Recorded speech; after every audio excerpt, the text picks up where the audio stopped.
Eh, ini ya berarti sejarah pemikiran ekonomi Islam. Nah, di sini tujuan umumnya jelas agar mahasiswa mampu menjelaskan sejarah ekonomi Islam ya, sejarah ekonomi Islam pra-Islam, kemudian pada masa Rasulullah, pada masa Khulafaur Rasyidin, kemudian juga pada masa keemasan Islam. Nah, kira-kira ini. Ada beberapa sebelum Islam, kemudian pada masa Rasulullah ya, setelah Islam kan, kemudian pada masa sahabat dan pada masa keemasan Islamiyahnya.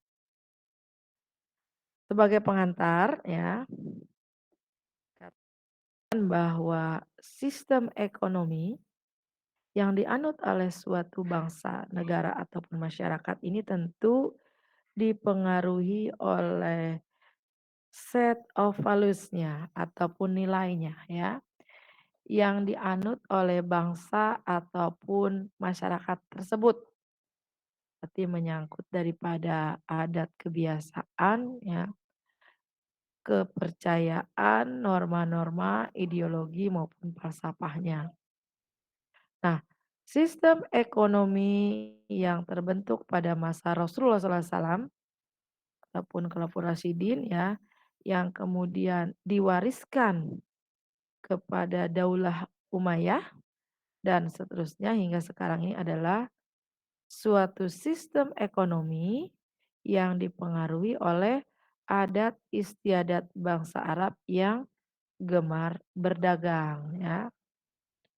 Nah, suatu sistem ekonomi yang dipengaruhi oleh seperangkat nilai atau set evaluasinya Islami yang dibawa oleh Muhammad SAW ya, yang terkumpul dalam Al-Quran dan Al-Hadis. Nah, kira-kira nyangkut daripada ini, diwariskan kepada ini ya. Kita lihat sistem ataupun sejarah keberadaan Arabia sebelum Islam atau pra-Islam. Pertama tentu dilihat dari kondisi geografis penduduknya ya. Arabia ataupun Jazirah Arab ini terletak di barat daya benua Asia. Sebagian besar daerah Jazirah adalah padang pasir Sahara yang tandus ya, dan hanya sebagian kecil yang tanahnya subur dan berair, yaitu di daerah Yaman, Hadramut, Najd, dan Oman. Nah, dilihat dari asal-usul keturunan, penduduk Jazirah Arab ini bagi dua golongan besar, yaitu golongan Kataniun dan Adnaniun. Kemudian kita lihat kondisi sosial budaya, politik dan agama ya. Katakan bahwa penghuni Jazirah Arab ini dibagi kepada dua golongan, penduduk Baduy dan penduduk kota. Nah, masyarakat Arab katanya suka berperang. Kemudian di wilayah Jazirah Arab juga termasuk Hijaz ini adanya tidak ada pemerintahan yang berdaulat waktu itu ya. Mereka tidak mempunyai satu kesatuan bangsa ataupun ikatan tanah air ataupun kesatuan politik dan tidak mempunyai dasar dan tujuan yang sama. Nah, hal ini juga diperlihatkan pada sikap keberagaman mereka yang paganis ya, primitif, animistik dan politeis. Dan dalam literatur Islam, hal ini dikenal dengan istilah zaman zahiliyah, zaman kegelapan, zaman kebodohan. Kalau kita lihat dari kondisi sosial ekonominya, menurut sejarahnya ya, sejak zaman dahulu kala negara Arab itu telah tumbuh tentu menjadi daerah transit ya antar negara-negara di Laut Merah dan Timur Jauh. Dan sejarahnya berkembang semakin meluas ini disebabkan oleh kesibukan lalu lintas antara timur dan barat. Pusat perdagangan bangsa Arab pada saat kemajuan dua kerajaan tersebut berada di wilayah Hijaz. Sebagaimana diketahui ya, disebutkan ya, Hijaz ini adalah yang paling dominan adalah daerah Mekah dan Madinah ya, sampai sekarang tentunya ya, daerah wilayah Hijaz. Kemudian kita lihat perniagaan di Mekah dan Madinah sebelum Islam. Dengan adanya Ka'bah di kota, maka Mekah menjadi pusat keagamaan Arab ya, di samping sebagai pusat perdagangan. Kehidupan perniagaan bangsa Arab merupakan fakta yang telah dikenal dalam sejarah. Madinah sendiri ya, yang sebelumnya bernama Yathrib, ini terletak di bagian utara kota Hijaz ya, kurang lebih 485 kilometer sebelah utara Mekah.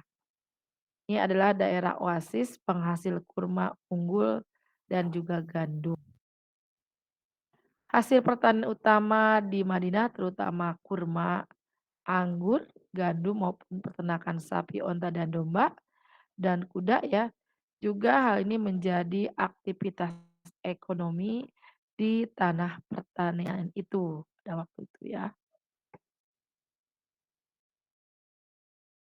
Kemudian kita lihat ketika adanya peletakan dasar-dasar aturan perekonomian dalam Islam itu sendiri ya, dimulai setelah Nabi Muhammad SAW hijrah ke Madinah. Di Madinah, Nabi Muhammad dalam kapasitasnya sebagai kepala negara membangun kehidupan atas dasar nilai-nilai Qur'ani ya, seperti adanya persaudaraan, persamaan, kebebasan maupun keadilan. Nah, ini kalau dilihat tradisi maupun praktek ya pada masa pemerintahan Nabi Muhammad SAW ya, mana latar belakangnya adalah situasi sosial dan politik dan ekonomi Madinah. Kalau dilihat dari segi sosialnya, pada saat itu belum adanya hukum dan aturan ya. Kemudian dari segi politik, Rasul menghadapi kondisi internal, yaitu dua kelompok masyarakat Yahudi dan Musyrikin ya, yang memendam kebencian kepada Rasul pada waktu itu. Kalau dilihat dari situasi ekonomi, nah, tonggak daripada perekonomian Madinah itu adalah pertanian dan peternakan. Sementara kalau dari kaum muhajirin sendiri kita tahu ini adalah yang tonggak perekonomiannya atau kebiasaannya adalah perdagangan ataupun berdagang. Berarti berbeda ya. Kita lihat reformasi di bidang sosial budaya ya yang dilakukan oleh pada zaman Nabi Muhammad ya. Di sini pada masa waktu itu baru-barunya ya. Yang pertama adalah membangun masjid. Pada masa itu ya, masjid tersebut multifungsi ya. Selain daripada tempat beribadah, nah pada saat itu masjid juga berfungsi sebagai pusat kegiatan umat. Nah, jadi seluruh aktivitas kaum muslimin ya dipusatkan di masjid yang terkenal ya, juga yaitu dengan Masjid Nabawi ya.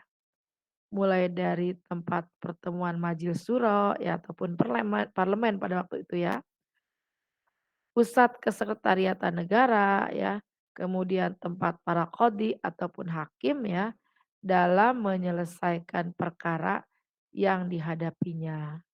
Masjid juga berfungsi sebagai pusat pemerintahan, pusat pendidikan dan juga sebagai baitul mal. Langkah kedua yang diambil oleh Rasulullah SAW adalah pada masa itu menyatukan kaum muhazirin dan ansor dengan adanya ukhuwah Islamiyah, ya. Kemudian langkah yang ketiga, membuat konstitusi negara. Nah, konstitusi ini membuktikan bahwa Madinah adalah negara yang berdaulat. Nah, konstitusi ini adalah memuat tentang hak dan kewajiban warga negara ya, baik muslim maupun non-muslim ya.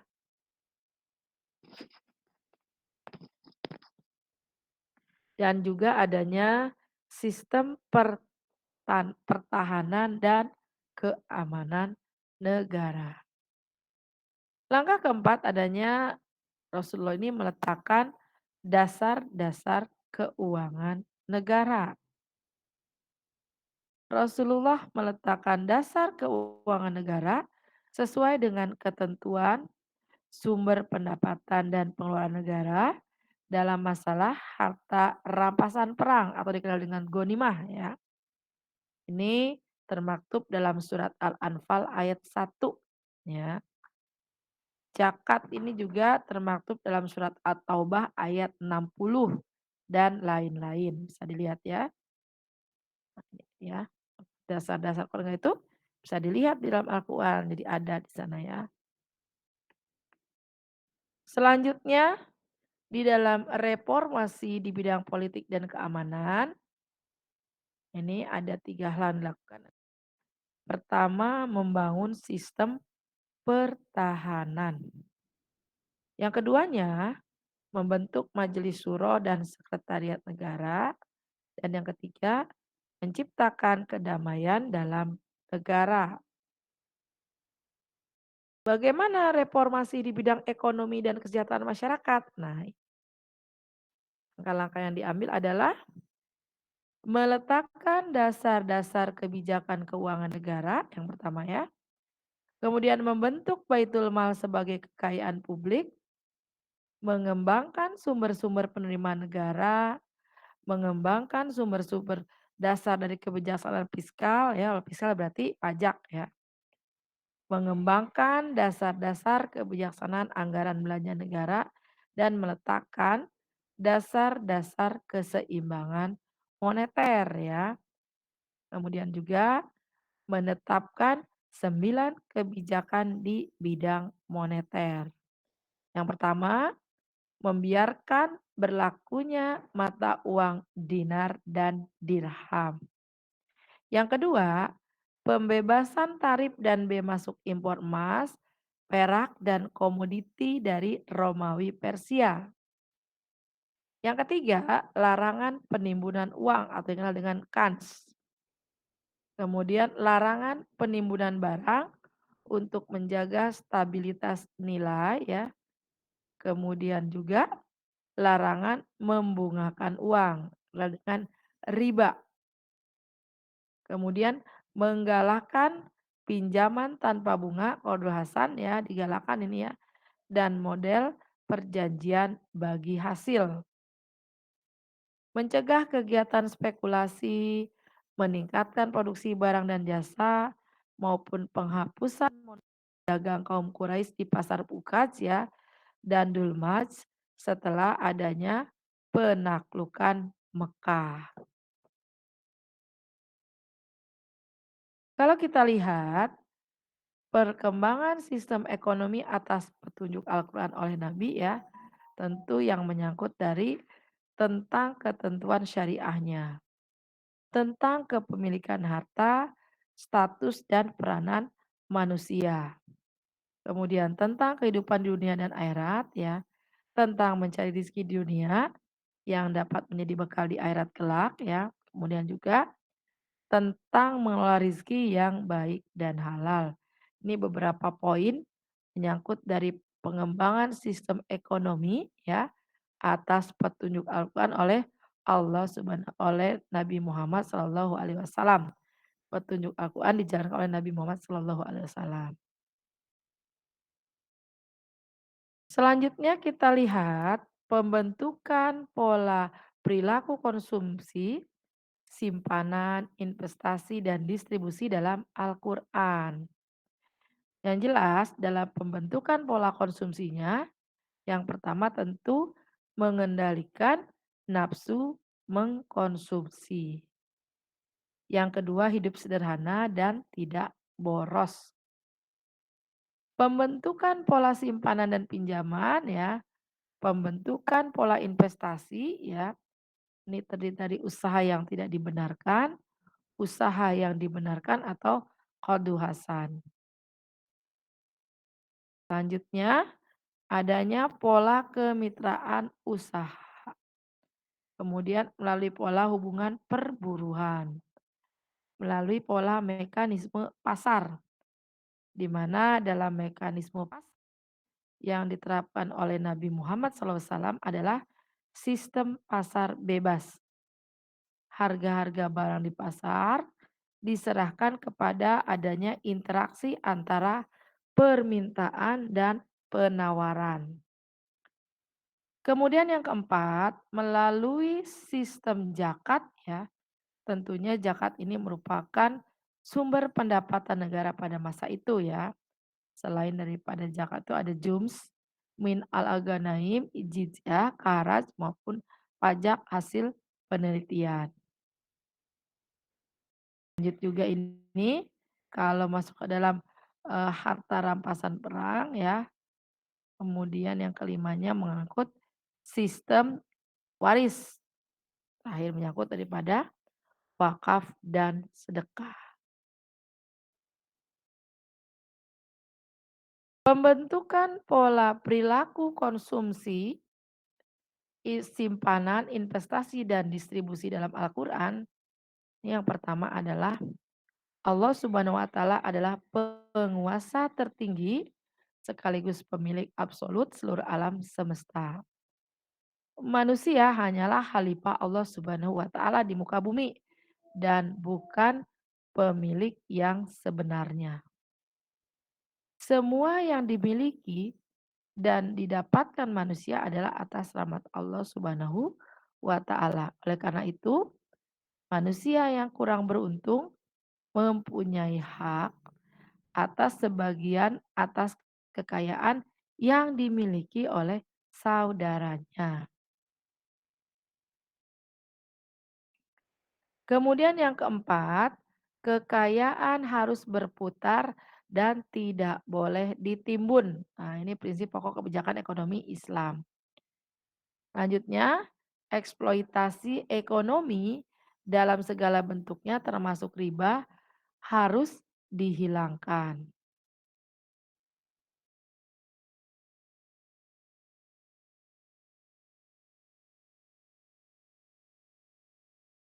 Halo, Bapak Ibu, Iya, apakah iya masih Ibu. ada? Oh, masih ada. Ibu, Pada tertidur semua. Soalnya nggak ada sedang suaranya. sedang kusyuk, Bu. Oh, kusut, takutnya pada tidur ini, udah jam-jam rawan ini sepertinya ya. Kalau buka Oke, mungkin takutnya tadi mengganggu. katanya Lanjut, Bu. oke lanjut ya, kita lanjut nih. Eksploitasi ekonomi itu dalam segala bentuknya ini termasuk riba harus dihilangkan. Kemudian juga menerapkan sistem warisan sebagai mediasi daripada redistribusi kekayaan yang dapat mengeliminasi berbagai konflik individu ya. Nah, kemudian juga apa?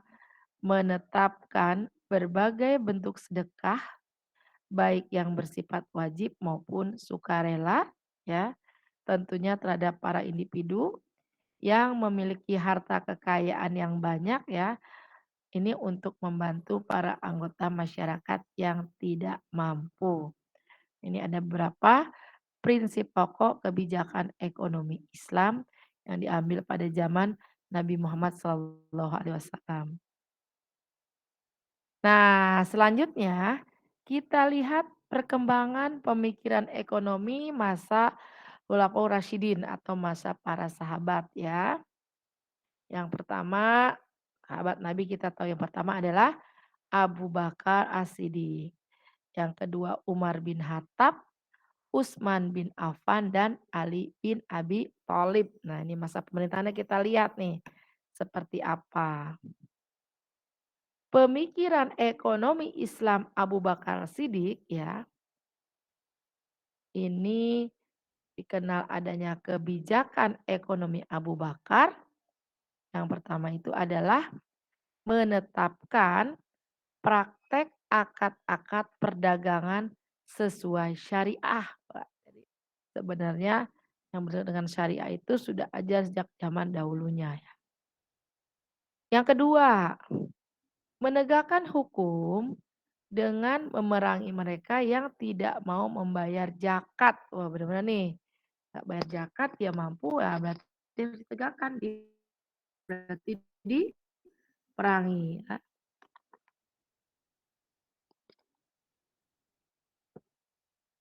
Kemudian tidak menjadikan ahli Badar atau orang-orang yang berjihad di perang Badar ya sebagai pejabat negara.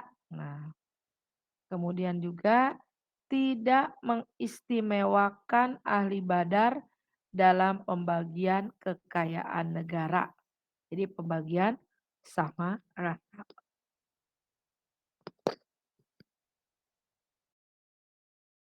Kemudian mengelola barang tambang rikats ya, yang terdiri dari emas, perak, perunggu besi dan baja ya, sehingga menjadi apa? Menjadi sumber pendapatan negara. Selanjutnya menetapkan gaji para pegawai berdasarkan karakteristik daerah kekuasaan masing-masing. Paling penting lagi, pemikiran ekonomi Islam ini ya, yang menyangkut daripada kebijakan ekonomi Abu Bakar katanya tidak merubah kebijakan Rasulullah tentang jizyah atau pajak yang dibebankan kepada warga negara non-muslim. Jadi katanya merubah kebijakan ini dalam masa Abu Bakar. Pemerintahan Abu Bakar hanya berlangsung 2 tahun ya. Dalam pemerintahannya ini, Abu Bakar banyak sekali menghadapi persoalan dalam negeri yang berasal dari kelompok murtad, adanya nabi palsu maupun pembangkang zakat. Jadi berdasarkan hasil musyawarah dengan para sahabat yang lain ya, beliau memutuskan untuk memerangi kelompok tersebut melalui apa yang disebut dengan perang Riddah, perang melawan kemurtadan ya. Umar bin Khattab ya merupakan khalifah Islam yang kedua ya yang ditunjuk oleh Abu Bakar As-Siddiq ya dengan berdasarkan hasil musyawarah para pemuka sahabat. Pemerintahan Umar berlangsung selama 10 tahun dan selama pemerintahannya Umar melakukan ekspansi hingga wilayah Islam meliputi Jazirah Arab ya, sebagian wilayah kerajaan Romawi, Syria ya, Palestina maupun Mesir ya, serta tentunya seluruh wilayah kerajaan Persia termasuk Irak kalau zaman sekarang. Kita lihat kebijakan yang diambil oleh Umar menyangkut daripada kebijakan ekonomi. Yang pertama, melakukan sistematisasi dalam pemberlakuan pungutan jizyah, perjanjian damai dengan, kepada aluzimah ya, penduduk dari suatu negara yang memiliki perjanjian damai dengan negara Islam ya.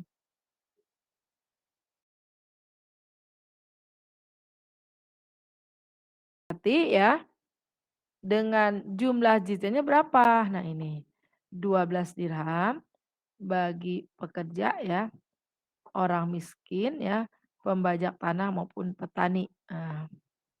Nah, kalau 24 dirham dikelompokkan pada penghasilan menengah.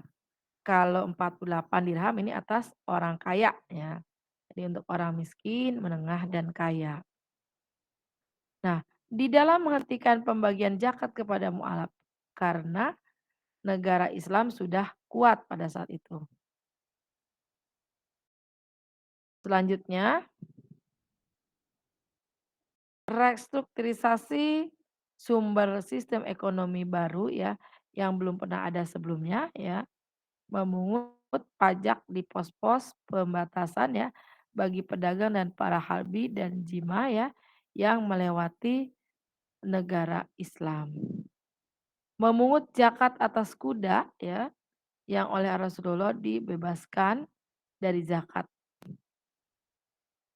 Membentuk daripada dewan-dewan Baitul Mal ya, kemudian membuat konsumen, dokumen negara dan negara calon Islam ini mampu menggerakkan perekonomian, baik berdasarkan dilihat dari segi produksi maupun distribusinya.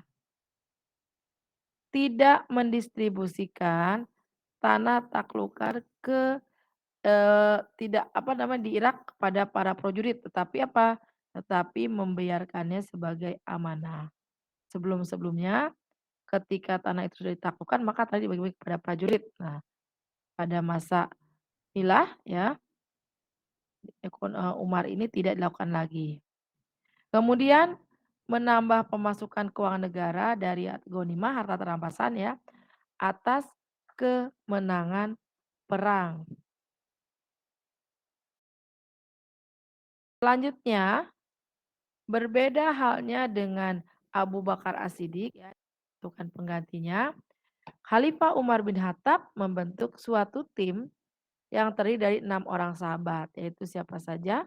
Utsman bin Affan, Ali ibnu Abi Thalib, Talha, Jubair dan Ibnu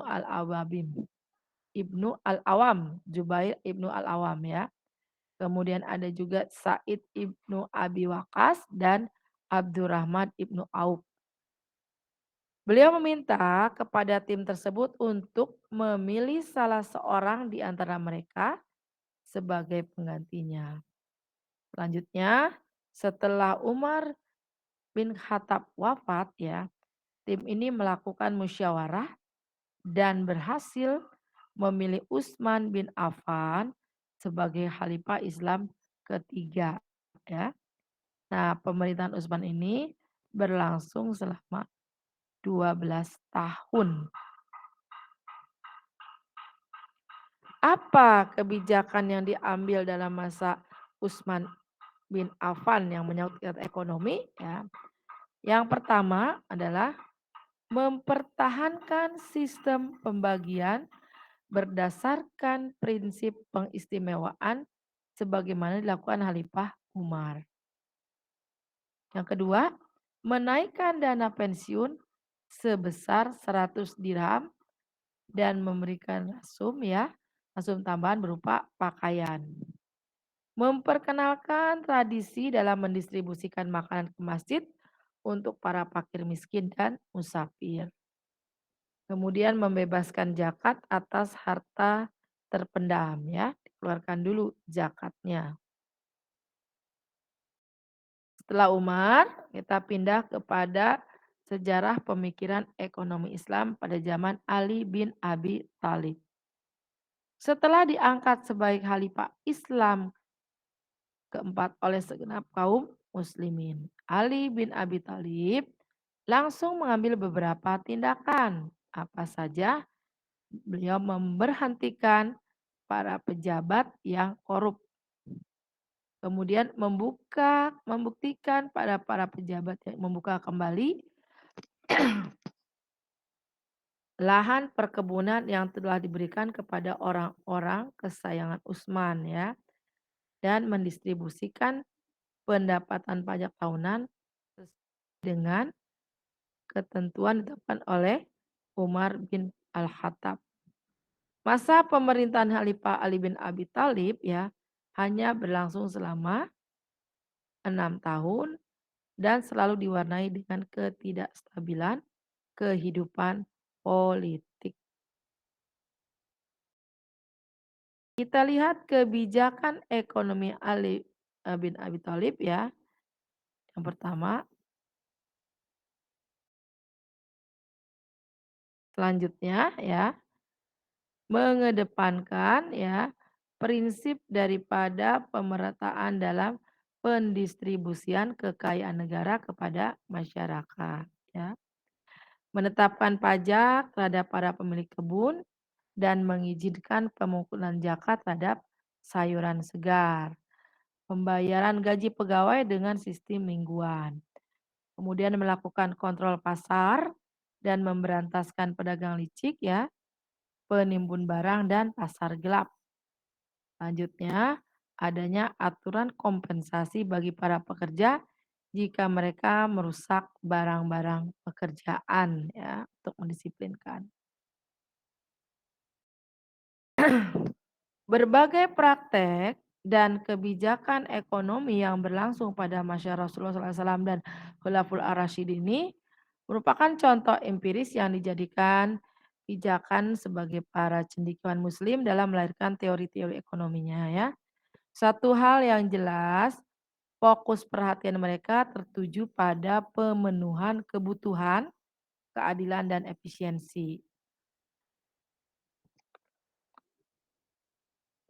Kemudian berkenaan dengan hal tersebut, M. Nazetullah Siddiqi ya menguraikan pemikiran ekonomi Islam ini dalam 3 fase. Fase pertama menyangkut daripada fase-fase dasar-dasar ekonomi Islam, yang kedua fase kemajuan, ya fase kedua, yang ketiganya fase stagnasi.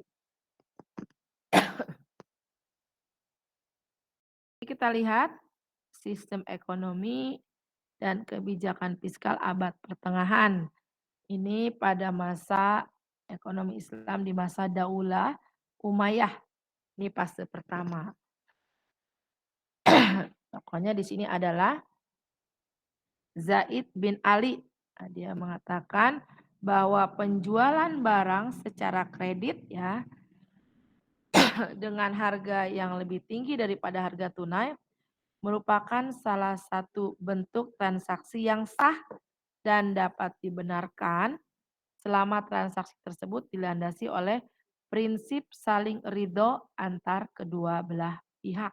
Nah, yang kedua, nah ini tokohnya ya, adalah Abu Hanifah.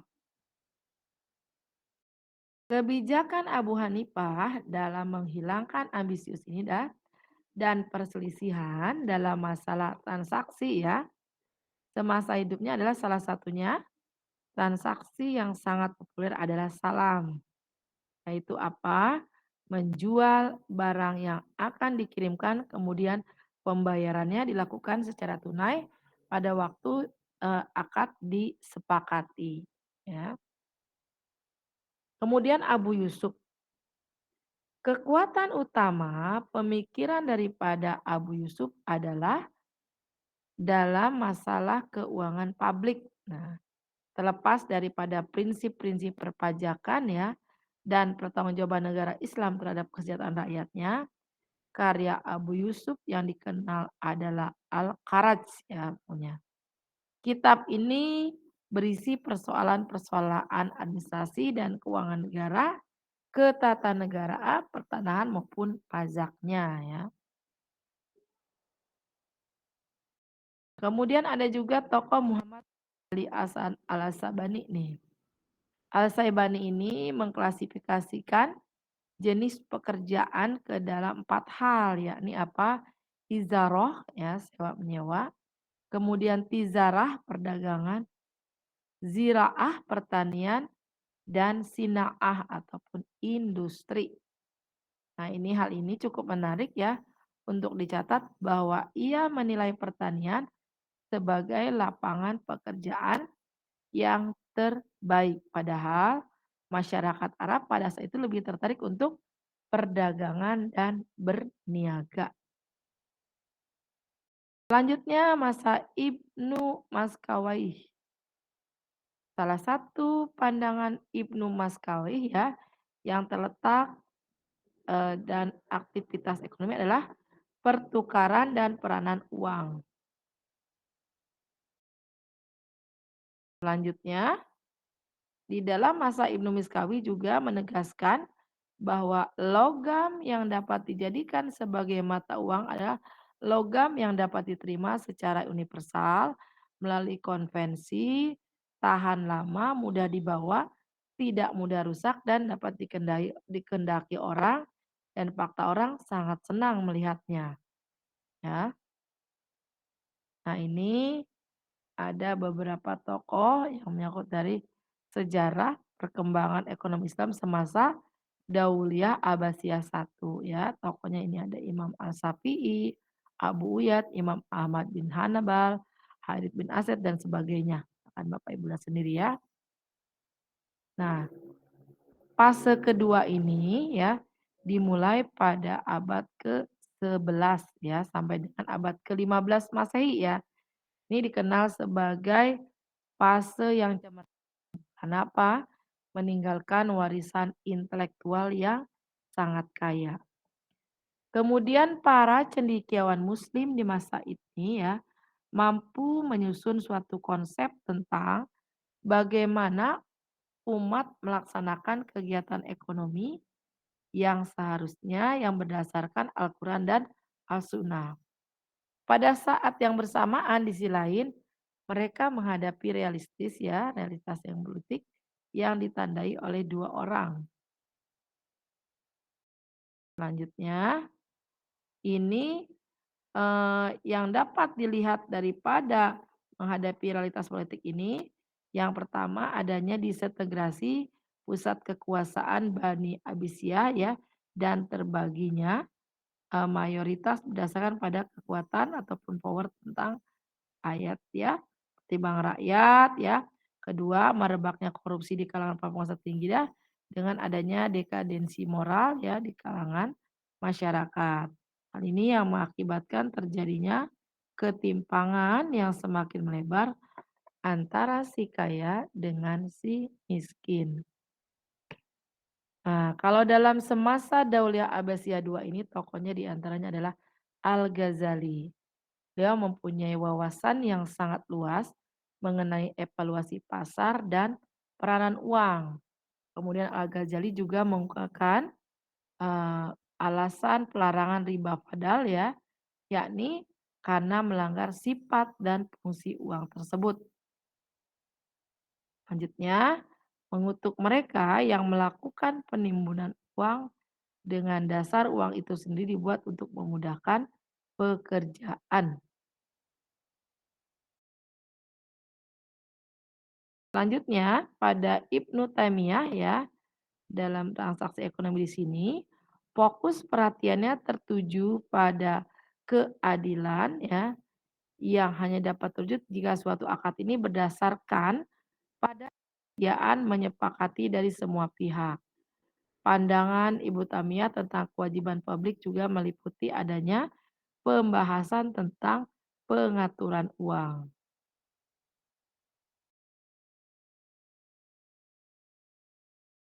Selanjutnya kita lihat pandangan Ibnu Taimiyah ya, yang tentang kewajiban publik yang meliputi pembahasan tentang pengaturan uang, peraturan tentang timbangan dan ukuran, pengawasan harga, serta pertimbangan pengenaan pajak yang tinggi dalam keadaan darurat. Selanjutnya ada Taqiyuddin Ahmad bin Ali Al-Makrizi ya, di mana dalam studi khusus tentang uang Al-Makrizi ini ya, Eee, katanya beliau mengatakan ya, melakukan studi khusus tentang uang dan kenaikan harga-harga yang terjadi secara periodik ya, dalam keadaan kelaparan dan kekeringan. Selain daripada kelangkaan pangan secara alami oleh kegagalan hujan, Al-Makriji juga mengidentifikasi 3 sebab dari peristiwa ini. Yaitu apa? Yang pertama adanya korupsi dan administrasi yang buruk. Kedua, beban pajak yang berat terhadap para penggarap dan kenaikan pasokan mata uang fulus. Kemudian Al-Makriji juga menegaskan bahwa uang emas dan perak ini merupakan satu-satunya mata uang yang dapat dijadikan standar nilai sebagaimana yang ditentukan oleh syariah. Sedangkan penggunaan fulus sebagai mata uang dapat menimbulkan kenaikan harga-harga. Selanjutnya, menurut Al-Khariji pula ya, fulus ini dapat diterima sebagai mata uang jika dibatasi penggunaannya ya, yakni hanya untuk transaksi berskala kecil. Nah, dalam fase ketiga ini katakan fase tertutupnya pintu ijtihad. independent judgment ya, yang mengakibatkan fase ini dikenal juga sebagai fase fase stagnasi ya. Namun demikian terdapat sebuah gerakan pembaharu selama 2 abad terakhir yang menyatu untuk kembali kepada Al-Quran dan hadis Nabi sebagai sumber pedoman hidup. Tokoh-tokoh pemikir ekonomi Islam pada fase ini antara lain adalah Zamaluddin Al-Afghani, Muhammad Abduh, Muhammad Iqbal.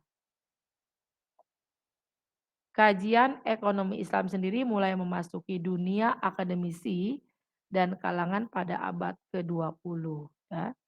Pada era pemikiran Islam ini banyak usaha-usaha yang telah dilakukan ekonomi Islam seperti pembahasan tentang riba, tentang monopoli harga, tentang bank, asuransi, kebebasan ekonomi, campur tangan pemerintah dalam aktivitas ekonomi, solidaritas maupun adanya jaminan sosial. Nah, kita lihat kebangkitan studi Islam sendiri, yang pertama adalah adanya seminar ekonomi satu ya yang diangkat di Paris tahun 1951.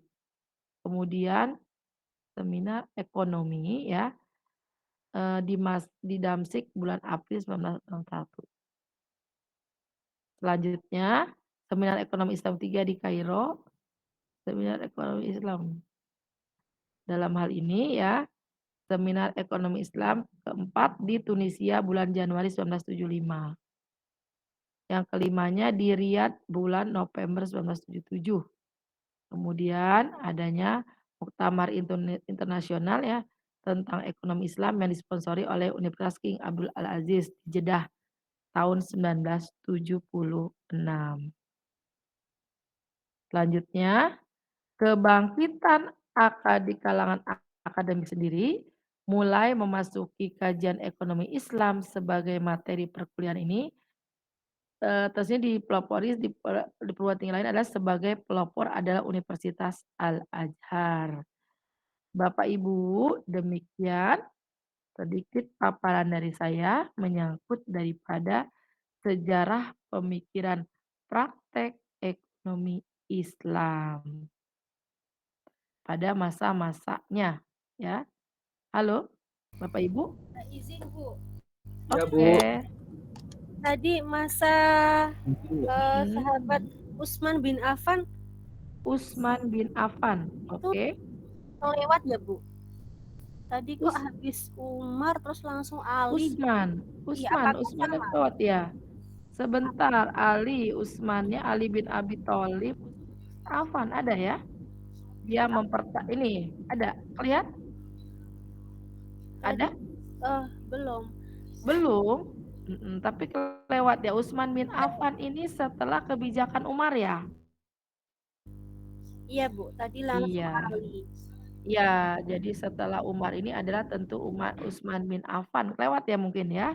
Iya Bu. Berarti ini berbeda dia dengan Abu Bakar katanya dalam menentukan penggantinya. Kalau Khalifah Umar ini kan membentuk suatu tim, nah ini kan Utsman bin Affan nih ya.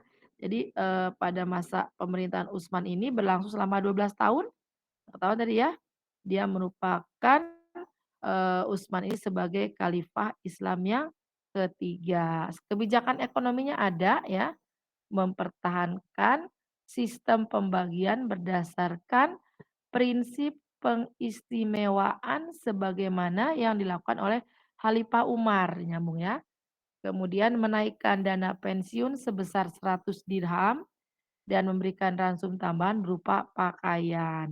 Memperkenalkan tradisi mendistribusikan makanan ke masjid untuk para fakir miskin dan musafir, kemudian juga membebaskan zakat atas harta terpendam, yaitu emas, perak, dan lain-lain. Ini menyangkut daripada kebijakan ekonomi Utsman bin Affan.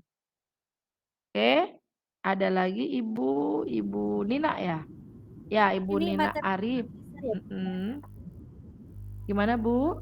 materinya Ya, Materinya nggak sama dengan yang di study ya, Bu? Hah? Nggak sama? Masa? Gitu ya? Coba nanti saya cek lagi di Study ya. Saya cek di Study, nanti yang ini saya kirim. Study bukan yang ini ya? Bapak Ibu sudah lihat? Sebentar, saya cek lagi deh, Bu. Boleh. Oke, yang lainnya silakan Bapak Ibu.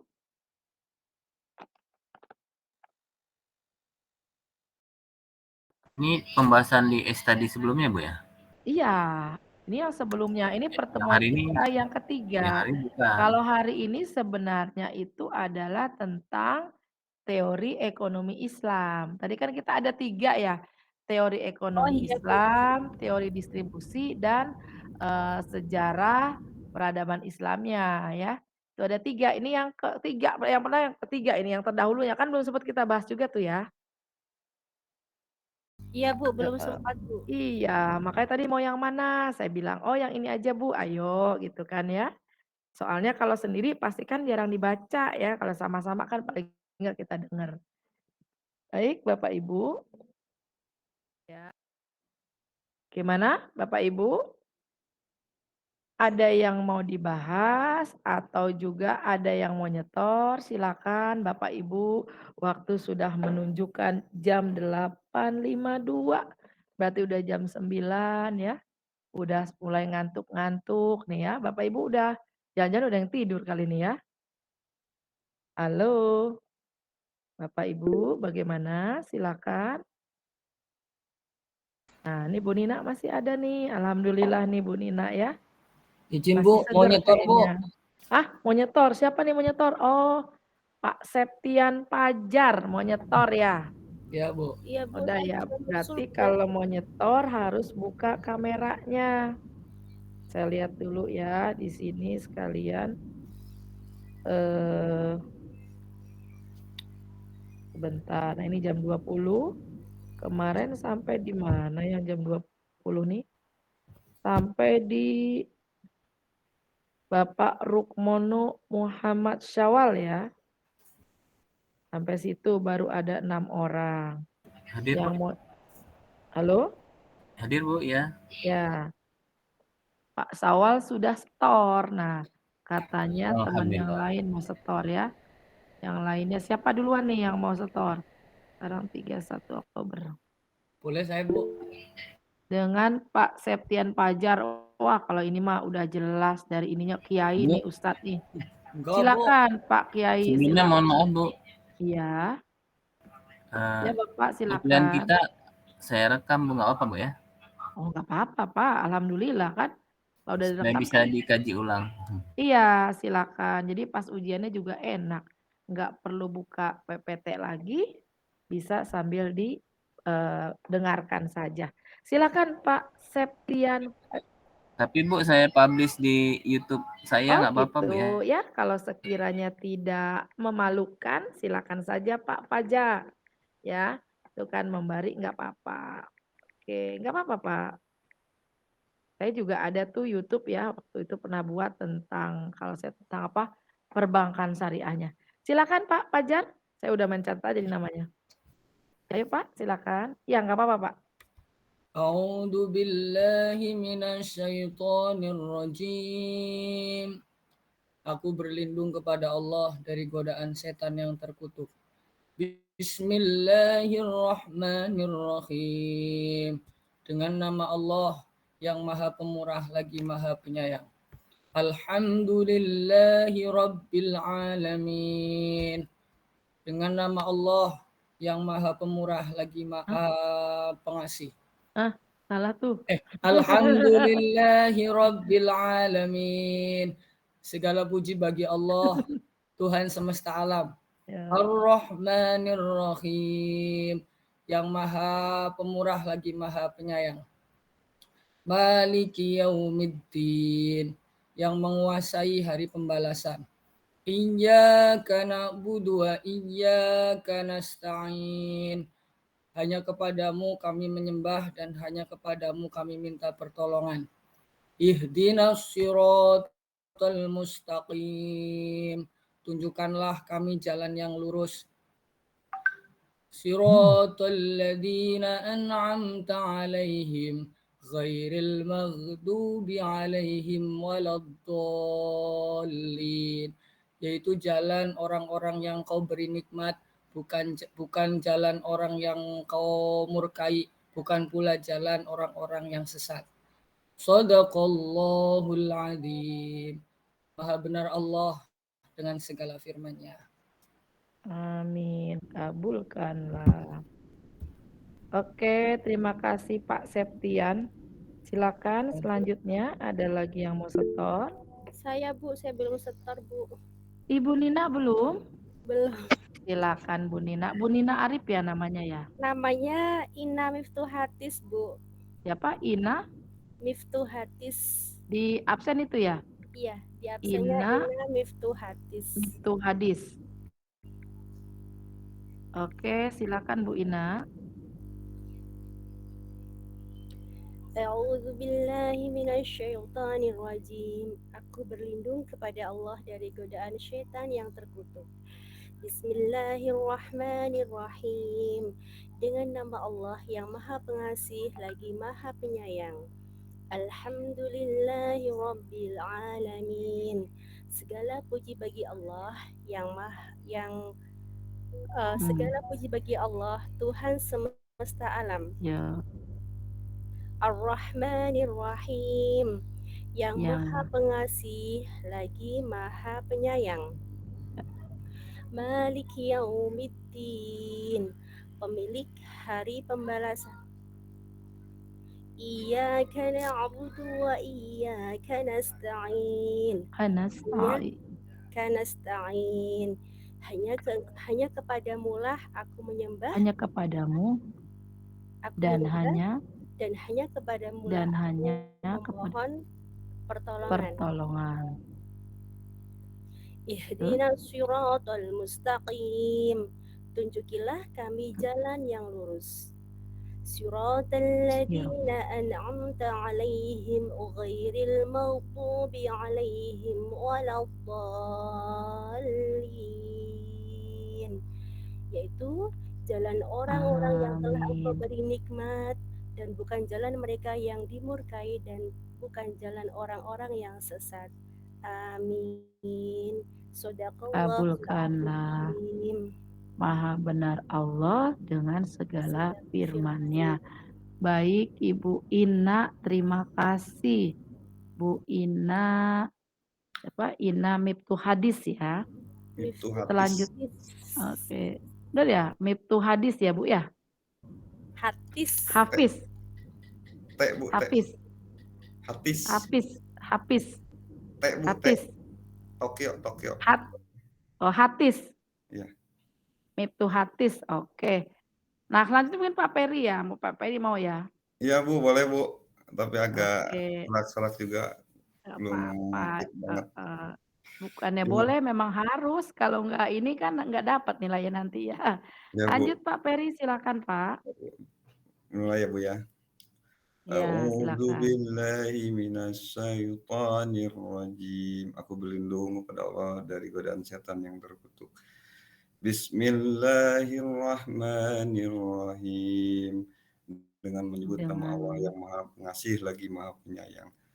Alhamdulillahirabbil alamin.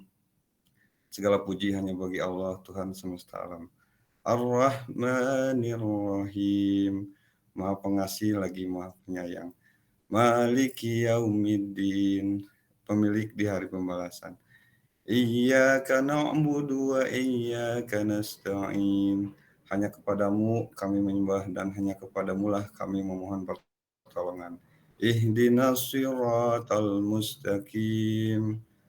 Ya Allah, tunjukilah kami jalan yang lurus. Siratal ladzina an'amta 'alaihim ghairil maghdubi 'alaihim waladdallin.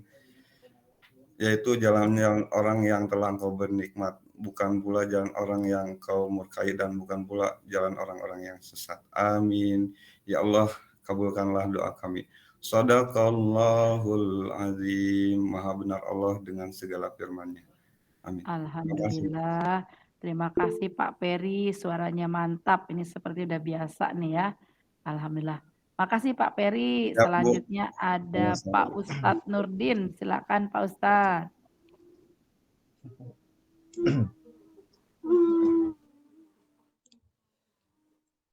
Silakan Pak. A'udzu billahi minasyaitonir rajim. Aku berlindung kepada Allah dari godaan syaitan yang terkutuk. Bismillahirrahmanirrahim. Dengan nama Allah yang Maha Pengasih, Maha Penyayang. Alhamdulillahi Rabbil Alamin. Segala puji bagi Allah, Tuhan semesta alam. Ar-Rahmanir-Rahim, yang Maha Pengasih, Maha Penyayang. Maliki Yaumiddin, pemilik hari pembalasan. Iyyaka na'budu wa iyyaka nasta'in. Hanya kepada Engkaulah kami menyembah, dan hanya kepadamulah kami mohon pertolongan. Ihdinas siratal mustaqim. Tunjukilah kami jalan yang lurus. Siratal ladzina an'amta alaihim ghairil maghdubi alaihim waladdallin. Yaitu jalan orang-orang yang telah Engkau beri nikmat kepada mereka, bukan jalan mereka yang Engkau murkai, dan bukan pula jalan mereka yang sesat. Shadaqallahul azim. Maha benar firman-Mu ya Allah dengan segala. Maha benar Allah dengan segala firman. Amin. Alhamdulillah. Terima kasih Pak Misbahuddin Nurdin. Makasih ya Pak. Oke, selanjutnya ada lagi Bapak Ibu. Berarti baru ada 11 orang nih sampai hari ini. Ada lagi Bapak Ibu yang mau setor? Kita cuma 14 hari ini ya. Yang kuliah cuma 14, berarti 13 orang. Tidak ada? Wah, kayaknya udah pada lelah semua nih ya. Baik Bapak Ibu, kalau memang tidak ada lagi yang mau setor tugasnya, ataupun tidak ada lagi yang perlu kita diskusikan, saya rasa materinya sangat mudah, tinggal Bapak Ibu baca-baca ya. Saya rasa cukup pertemuan kita malam ini Bapak Ibu. Makasih banyak Bu. Mudah-mudahan minggu iya, sama-sama Pak Sawal ya. Semoga kita semua selalu dalam lindungan Allah Subhanahu wa taala. Kita Amin. bisa bertemu lagi minggu Amin. depan, selalu diberi kesehatan, Ya kemudahan. Allah. Baik, terima kasih Bapak Ibu. Kita tutup pertemuan ini dengan sama-sama membaca hamdalah. Amin. Kurang lebihnya saya mohon maaf. Billahi fissabil haq, sabiqul khairat.